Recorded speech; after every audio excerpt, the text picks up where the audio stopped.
There's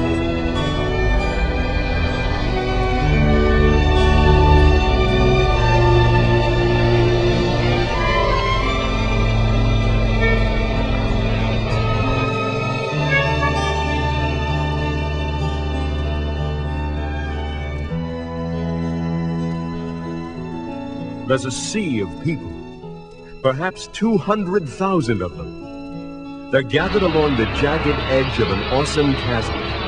It's close to a mile wide and almost as deep. In the center of it all is a man, dressed in white leather and strapped into a rocket-like machine that is poised on its launching ramp. A gleaming red, white, and blue missile aimed at the other side. A tap on the hand. Someone mumbles, "Good luck." The machine is detonated, and he's on his way. Science fiction? No. Because Evel Knievel, the most famous daredevil in the world today, is actually going to jump Idaho's incredible Snake River Canyon on his skysight. Why? We might just as well ask why Columbus sailed off to what everyone at the time thought was certain doom. Why Charles Lindbergh crossed the Atlantic in a single-engine plane. Why the astronauts shot for the moon. Each of them, like Knievel, possessed or was possessed by the desire and the ability to do something no one else had ever done before.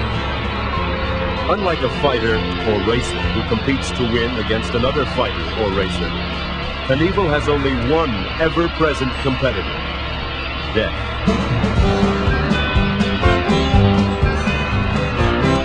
I'd like to introduce to you, ladies and gentlemen, Evel Knievel.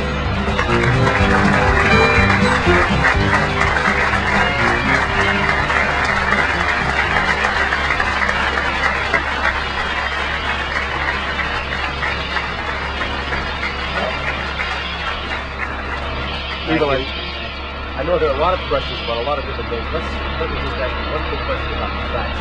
How far is it across the Snake River? It's somewhere between a half a mile to a quarter of a mile. It's a big canyon. It's a long way across, a long way down. What kind of a vehicle are you going to use to go across the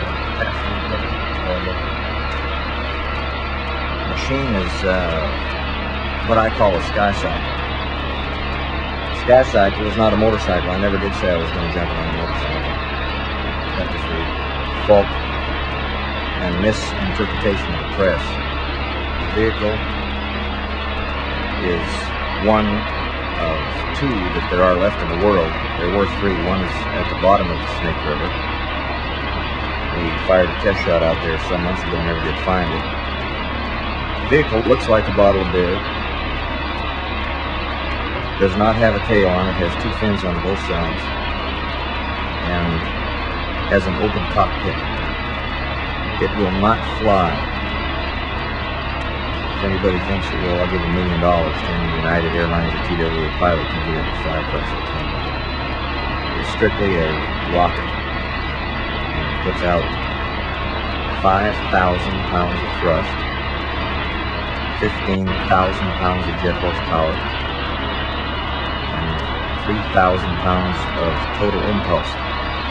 It'll run 108 feet in less than 2 seconds in a dead stop, and will reach a speed of 150, 160 miles an hour.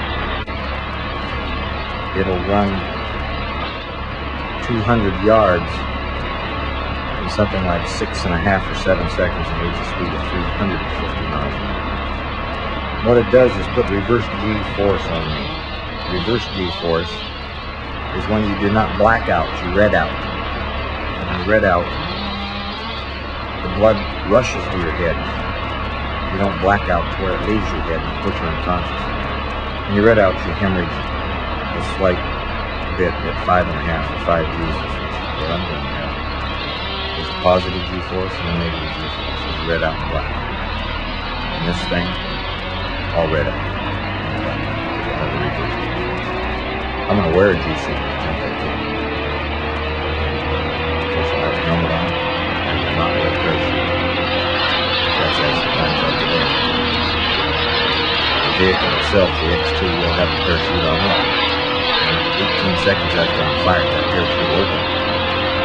If that fails, timing device, 18-second timing device, after it tips nose down and starts down, there's an arm that's supposed to tip. If that fails, then I have a trigger release that I control that's unconscious.